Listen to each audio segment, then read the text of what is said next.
ஜெயச்சந்திரனின் அடடா audio offer 5 முதல் 70% வரை டிஸ்கவுண்ட்.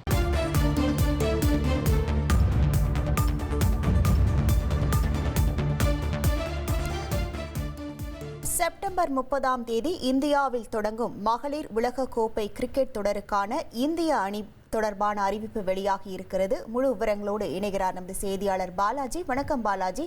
இந்திய அணியில் யாரெல்லாம் இடம்பெற்றிருக்கிறார்கள்? முழு விவரங்கள். வணக்கம்.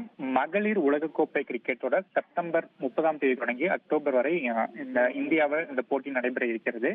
இந்த தொடருக்கான இந்திய அணியை தற்போது பிசிசிஐ அறிவித்திருக்கிறது. இந்திய அணியில் வழக்கம் போல் கேப்டனாக ஹர்மன்பிரீத் கவுரும் துணை கேப்டனாக ஸ்மிருதி மந்தானாவும் இணைக்கப்பட்டுள்ளனர். இவர்களை தாண்டி பிரத்திகா ராவல், ஹர்லின் தியோல், தீப்தி சர்மா, ஜெமிமா ரோட்ரிக்ஸ் ஆகிய முன்னணி வீராங்கனைகள் இந்திய அணிக்கு தேர்வாகியுள்ளனர். இது மட்டுமின்றி ரிச்சா கோஸ், ஸ்னேரானா, ராதா யாதவ் ஆகிய முன்னணி வீராங்கனைகளையும் பிசிசிஐ தேர்வு செய்துள்ளது. இவர்களுக்கு பதிலாக ரேணுகா சிங் தாக்கூர், அருந்ததி ரெட்டி, கிராந்தி கவுட், ராதா யாதவ் ஆகியோரும் சேர்க்கப்பட்டுள்ளனர். இதேபோல் ஸ்னேரானாவும் இந்திய அணியில் சேர்க்கப்பட்டுள்ளார். குறிப்பாக பார்த்தோம் என்றால் தொடக்க வீராங்கனையான ஷஃபாலி வர்மாவுக்கு வாய்ப்பு வழங்கப்படவில்லை. அவர் சமீப காலமாக அணியில் சேர்க்கப்படாத நிலையில் உலகக்கோப்பை தொடர்கான இந்திய அணியிலும் வாய்ப்பு வழங்கப்படவில்லை.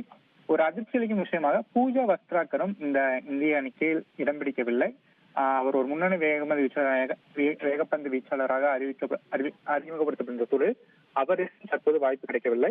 மற்ற வீராங்கனைகளை கருத்தில் கொண்டு இந்திய அணி தற்போது புதிய அணியை அறிவித்து இருக்கிறது. உங்கள் விவரங்களுக்கு நன்றி பாலாஜி.